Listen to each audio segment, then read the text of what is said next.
the other world, the transcendental realm, right? That is a debate I think we should be having, right? Because then immediately a lot of epistemological problems come into this, and I don't want to get off tangent with Nietzsche, but I just want to throw this out into cyberspace, and I'll let people run with it if they find this interesting. I find it hella interesting, but I can't get too far off track. But the question then becomes, how is it, this becomes the traditional sort of Cartesian dualism, right? Matter, how is matter interacting with immaterial substance, right? If we classify mind as immaterial substance, then how does it affect matter? So then, you have the split between materialist, physicalist, and idealist, and so on. The question becomes, if there is still to be a debate with members of the theistic community, the ball is in their court. And it's been in their court for a couple hundred years now. And I'm not sure that they recognize that the ball is in their court. The scientific community, sort of philosophy proper, is sitting back just not really engaging, because there hasn't been an account on the meaningfulness of action in theistic belief. How can your actions be meaningful if all of your actions are already determined by your obedience to a law? The only thing that's meaningful is the law then. Everything that you do is insignificant, right? If I want to understand about the robot, I don't go to the robot and ask the robot about its actions. I go to the designer of the robot and ask the designer. So again, I don't want to get too far off topic here, but I just had to throw this in because it was fascinating that that Nietzsche he discussed this idea of connecting meaning to action, and I just think that that's super important. Okay, so enough of that.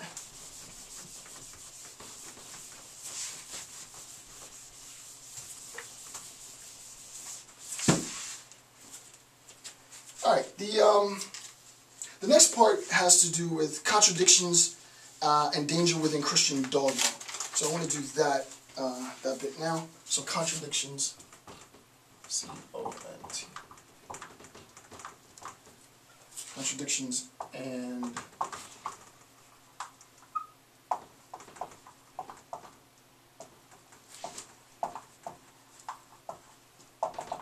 Contradictions and dangers within Christian dogma. Nietzsche doesn't like Paul, Apostle Paul, or Paul the disciple. He puts a lot of blame on Paul. And I'm not a theologian, I'm not a biblical scholar.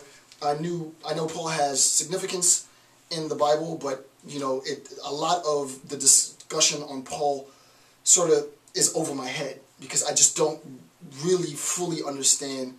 And I hate to say it, I don't want to say I'm not interested, but I'm not necessarily going to go off and do research on Paul's role as a disciple and so on. But Nietzsche, line after line after line after line after line after line, it's Paul did this, Paul did that, Paul was wrong for this, Paul corrupted the system, sort of that bit. I do want to read a little bit just to sort of contextualize this. Again, I can't really speak on Paul's role as a disciple because I'm not a theologian or a Bible scholar, but for those of you who are, I'd be interested to hear what you think and why you think Nietzsche holds Paul in such contempt. All right, 159. I guess I'm going to read the whole thing, 159 through 161. I'm not going to read all of that. Well, why did I put that? 161 and note 166. I should. Hold on a second. Let's see what I was trying to do. Okay.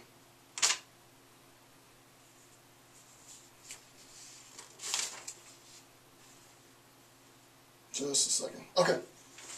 So 159. Let me just check again. Yeah. The entire Christian teaching as to what shall be believed, the entire Christian truth is idle falsehood and deception. We've heard that before. And precisely the opposite of what inspired the Christian movement in the beginning. So what he's saying is the entire Christian teaching is precisely the opposite of what inspired the Christian movement in the beginning. So basically what he's saying is that there was a Christian movement in the beginning,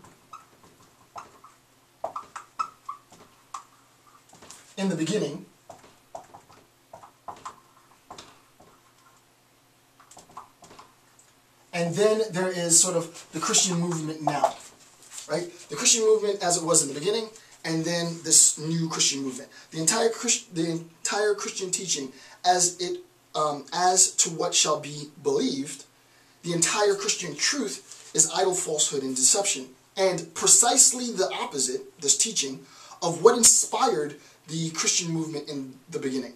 Okay. Precisely that which is Christian is in the ecclesiastical sense, is anti-Christian in essence. Things and people, instead of symbols, history, instead of eternal facts, forms, rites, dogmas, instead of a way of life. Utter indifference for dogmas, cults, priests, church, theologians is Christian. So what does he say now? Just to make sense of this, because he goes through that rather quickly.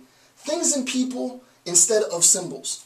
So the original Christian movement was a movement about symbols. This is important, right? Nietzsche is saying that the original Christian movement was about symbols, right? Precisely that which is Christian is, in the ecclesiastical sense, is anti-Christian in essence. Things and people instead of symbols, right? So now it's about things and people. Right? This new movement, if you will, is about things and people, and it's not about its essence, right? So that this would be a representation of, if you will, Christian essence. He doesn't specifically say this, but you can sort of deduce this from what he's discussed. C-H-R. Right? So the idea of Christian essence, the original Christian movement, it was really based on symbols, right? It was a huge symbolic, sort of verbose system of symbolism. And now it's become about things and people, according to Nietzsche. Okay. Again, contemporary theists should discuss this, right? Contemporary theorists should discuss this. I mean, you know, the atheists that watch my channel and the occultists that watch my channel and the sort of agnostics that watch my channel, this is, you know, this is popcorn, right? For a theist, this is super problematic, right? These are huge critiques. And the account is, if you are a theist, well, is Nietzsche right in saying this, right? Is he right? Is he wrong? Why is he right? Why is he wrong? If there isn't a response from the theological community, then we'll have to assume that there's nothing for the theological community to say, right? And it really is that sort of stark. The next point, history instead of eternal facts, right? History instead of eternal facts. We had an idea of, and now it's about history rather than eternal facts. We'll return to this idea of eternal facts maybe in this section.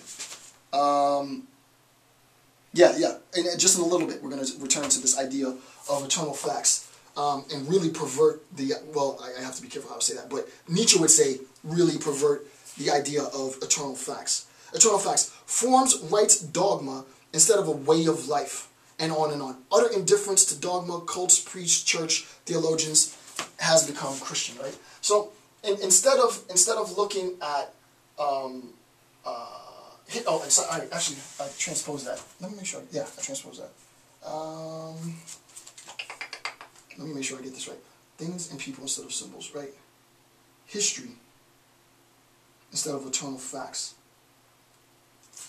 I think Nietzsche might have, to keep the instead of, no, I was right.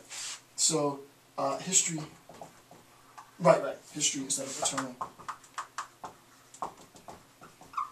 Okay, so what we recognize here is he's making an assessment, and I had to check about the eternal facts, which side it went on, but we'll see in a second how this has been contaminated in a bit, right? The essence of Christian morality and Christian movement has been contaminated precisely at this point, and we look at note 2.